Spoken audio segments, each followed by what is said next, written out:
नमस्कार, मैं पिंटू सिंह यादव आप सभी का स्वागत करते हैं टेक्निकल दुनिया में। दोस्तों बात करें तो YouTube के लगातार कई सारे अपडेट्स आते रहते हैं और इन्हीं अपडेटों में आज सुबह सुबह YouTube के द्वारा 5 ऐसे अपडेट साझा किए गए हैं जिसको जानने के बाद आप काफ़ी ज़्यादा गदगद और खुश नज़र होने वाले हैं। वो 5 अपडेट्स क्या है मैं पूरी जानकारी बताऊंगा, लेकिन उससे पहले हमारे चैनल टेक्निकल दुनिया को सब्सक्राइब कर जरूर जुड़ जाइए। शुरू करते हैं और आपको बताते हैं। दोस्तों पहले अपडेट्स की बात करता हूं तो पहला अपडेट्स आपके लॉन्ग वीडियो और शॉर्ट्स वीडियो को लेकर है। आपको पता है कि आप कोई चैनल चलाते हैं और जब आप चैनल चलाते हैं तो चैनल पर आप शॉर्ट्स वीडियो भी डालते हैं और लॉन्ग वीडियो भी डालते हैं, लेकिन कोई आपका चैनल देखता है तो आपके चैनल को देखने के बाद अनप्रोफेशनल जो है वो लगने लगता है, क्योंकि उसमें शॉर्ट्स वीडियोस विदाउट थंबनेल का रहता है, फिर लॉन्ग वीडियोस, फिर शॉर्ट्स वीडियो, तो इस टाइप की जो चीज़ें होती है वो नज़र आती है। तो चैनल का जो इंटरफेस होता है ना वो देखने में अच्छा नहीं लगता है। तो अब जो है यूट्यूब ने इस पर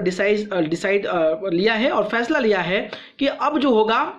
शॉर्ट्स का एक अलग से ऑप्शन बनेगा। हालांकि ऑप्शन तो पहले से था, लेकिन जो आपकी वीडियोस अपलोड हुई है वो अब सीधा का सीधा शॉर्ट्स में चली जाएगी और जो इंटरफेस दिखेगा वो आपके लॉन्ग वीडियोस का ही देखेगा और शॉर्ट्स का एक अलग से सेक्शन बन जाएगा, चाहे आप उसको डेस्कटॉप पे देखें या फिर आप जो है मोबाइल के माध्यम से देखें। तो ये पहला अपडेट है जो कि काफ़ी ज़्यादा इंटरफेस के पॉइंट ऑफ व्यू से मुझे लगता है कि ये बेहतर है।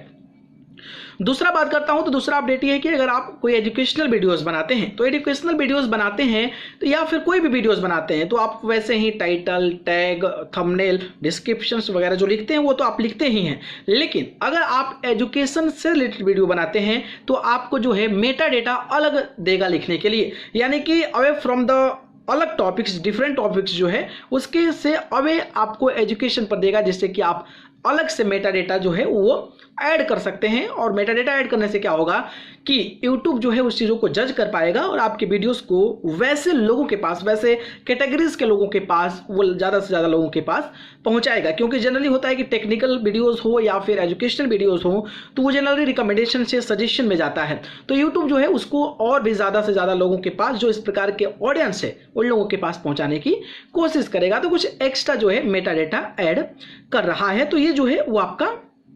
दूसरा पॉइंट है। तीसरे पॉइंट की बात करता हूं तो देखिए, अगर आप YouTube क्रिएटर हैं और मोबाइल से YouTube का इस्तेमाल करते हैं तो आपको मेन एप्लीकेशन तो चलाना ही है, साथ में आपको YT स्टूडियो भी चेक करना पड़ता है। हालांकि ये दोनों अपने लेवल पर सही है, क्योंकि दोनों चीज़ें जो हैं वो एक दूसरे में बेहतर है और दोनों चीज़ों से अलग अलग काम होता है। लेकिन आपको पता है कि जो आप मोबाइल एप्लीकेशन से यूट्यूब वीडियोस को जब अपलोड करते हैं तो वहाँ पर होता क्या है कि आपको जो है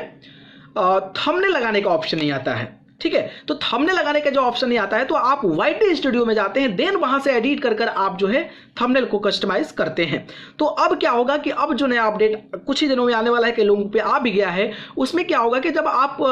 YouTube जो आपका ऐप है उसके माध्यम से अगर आप कोई वीडियोस अपलोड करते हैं तो उसका थंबनेल आप अपने YouTube ऐप पर ही कर सकते हैं। मुझे लगता है कि ये काफ़ी ज़्यादा बेहतर है, टाइम सेविंग हो, आप डायरेक्टली जो है वहाँ से आप उसको जो है वो पब्लिश कर सकते हैं। तो ये बहुत इंपॉर्टेंट अपडेट है। पांचवा अपडेट की बात करता हूँ तो चैनल सेटिंग्स को लेकर है। जैसा कि आप जब मेन YT स्टूडियो नहीं बल्कि जो मेन एप्लीकेशन YouTube का है उसमें जब आप YouTube खोलते हैं तो उसमें कई सारे बहुत कम ऑप्शंस आते थे YouTube चैनल्स एडिट को लेकर, लेकिन अब जो नया अपडेट आने वाला है उसमें आपको कई सारे ऑप्शंस जो हैं वो एडिट वाले जुड़ने वाले हैं और उससे क्या होगा कि आप जो है अपने मोबाइल एप्लीकेशंस जो YouTube का है उसी के माध्यम से आप कई सारी चीज़ें जो है वो एडिट कर सकते हैं, कई सारी चीज़ें शेप कर सकते हैं। तो मुझे लगा कि अब इजी स्टेप की ओर जो YouTube है वो लगातार बढ़ता नजर आ रहा है। पांचवें पॉइंट्स की बात करता हूं तो पांचवा पॉइंट जो है वो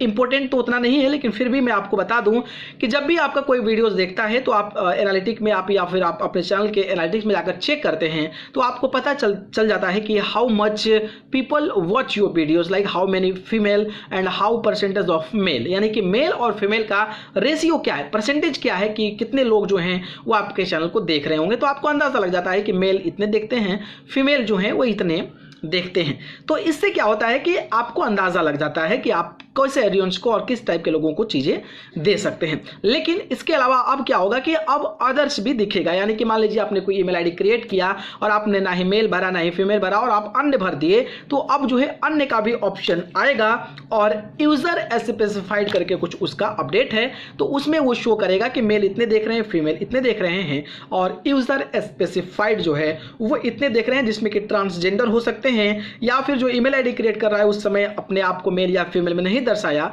तो उन लोगों का भी अब जो है यूट्यूब अपडेट देने वाला है। तो ये 5 अपडेट है, कमाल का है और कुछ फायदेमंद है और कुछ वैसे ही है, तो मुझे लगा आप सभी को बता देना चाहिए। तो अपडेट कैसा लगा बताइएगा।